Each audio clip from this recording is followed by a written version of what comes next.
Assalamualaikum warahmatullahi wabarakatuh. Selamat pagi anak-anak hebat kelas 4. Hari ini kita akan melanjutkan pembelajaran mengenai sumber daya alam. Apa itu sumber daya alam? Sumber daya alam adalah segala sesuatu yang ada di alam yang dapat dimanfaatkan untuk memenuhi kebutuhan hidup manusia.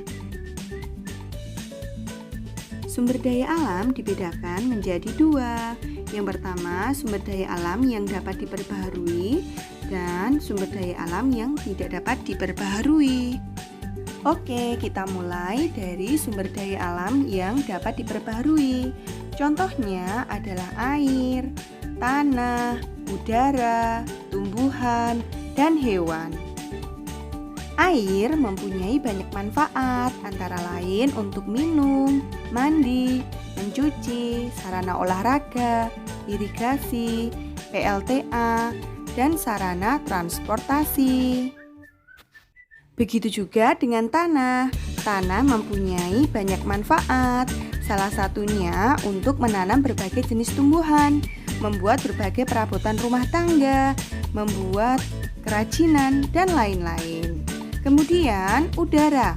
Udara dimanfaatkan untuk bernafas. Kemudian dimanfaatkan untuk kegiatan olahraga. Salah satunya adalah terjun payung. Selanjutnya adalah tumbuhan. Tumbuhan ada berbagai macam ya, dimanfaatkan untuk aktivitas pertanian. Karena Indonesia memiliki tanah yang subur serta iklim tropis, membuat sebagian besar lahan dijadikan sebagai lahan pertanian. Indonesia merupakan produsen dari sejumlah komoditas pertanian.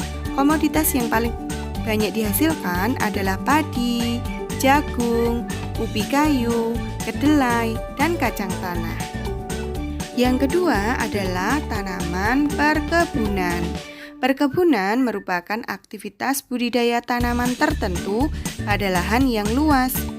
Perkebunan dapat dibedakan menjadi perkebunan besar dan perkebunan rakyat. Perbedaannya adalah perkebunan besar, perkebunan yang dikelola oleh perusahaan yang berbadan hukum.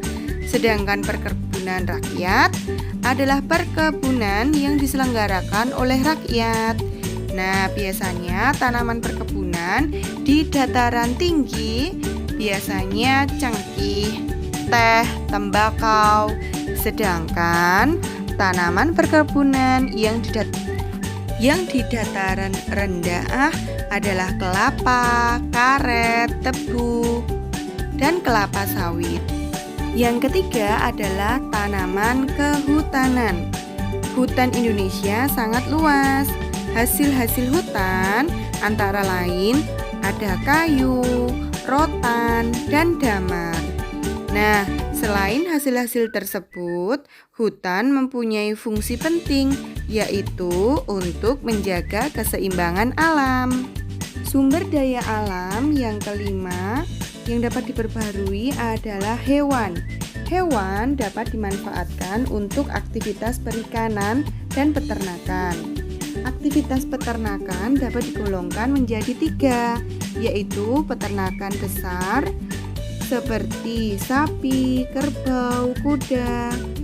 Peternakan kecil seperti kambing, domba, kelinci, dan peternakan unggas.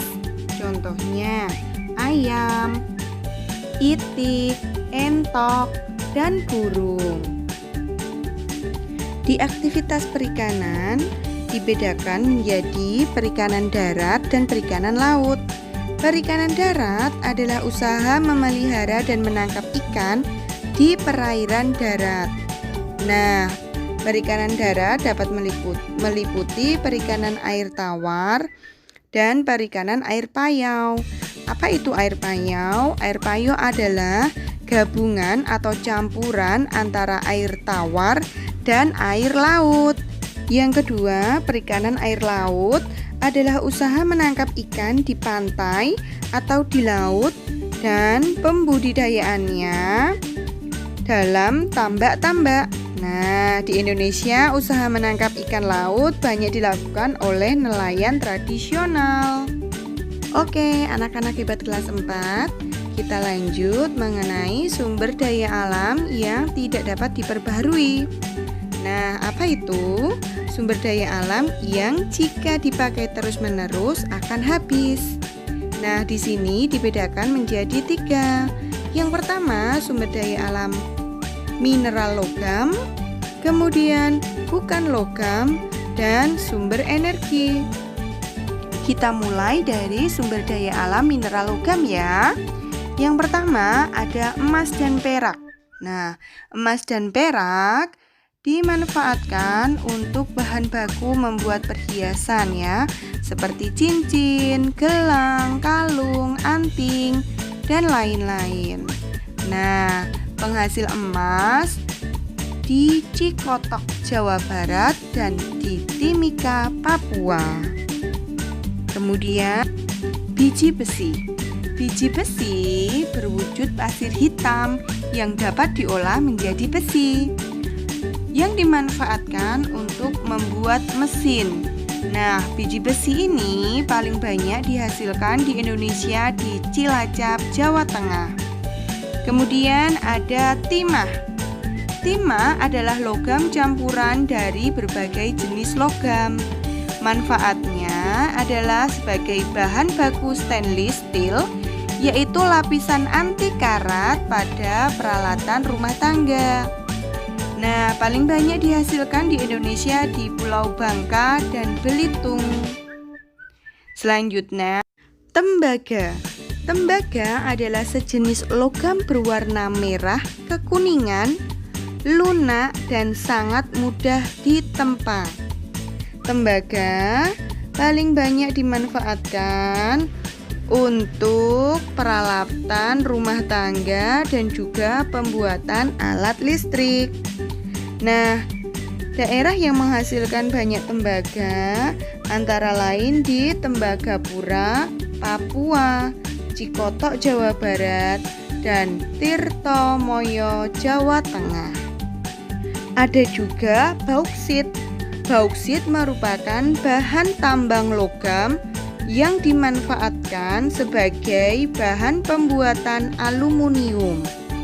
Aluminium ini digunakan untuk membuat peralatan rumah tangga. Nah, daerah yang paling banyak menghasilkan bauksit ada di Pulau Bintan, Riau, dan Singkawang, Kalimantan Barat. Selanjutnya yaitu mangan. Mangan adalah bahan tambang non-logam yang dimanfaatkan untuk melapisi besi agar terlihat seperti baja dan digunakan untuk bahan batu baterai. Nah, daerah yang menghasilkan mangan antara lain di Yogyakarta. Selanjutnya, sumber daya alam bukan logam, contohnya ada keramik, belerang, gips, marmer, asbes, intan, dan lain-lain. Terakhir adalah sumber daya energi. Nah, sumber daya energi ini meliputi minyak bumi, gas alam, dan batu bara. Kita mulai dari minyak bumi ya. Minyak bumi berasal dari hewan dan jasad renik yang telah mati berjuta-juta tahun. Nah, hasil pengolahannya dapat berupa minyak tanah, bensin, aftur sebagai bahan bakar pesawat terbang, solar, aspal, dan lilin. Sedangkan gas alam dapat diolah berupa LPG, yaitu bahan bakar memasak pada kompor gas. Yang terakhir adalah batu bara. Batu bara berasal dari pengerasan sisa tumbuhan yang mati dan terpendam berjuta-juta tahun lamanya. Batu bara dapat dimanfaatkan sebagai bahan bakar industri semen, bahan bakar mesin uap, dan bahan bakar kompor. Sekian penjelasan dari Bu Guru. Semoga bermanfaat. Terima kasih. Akhirus salam, wassalamualaikum warahmatullahi wabarakatuh.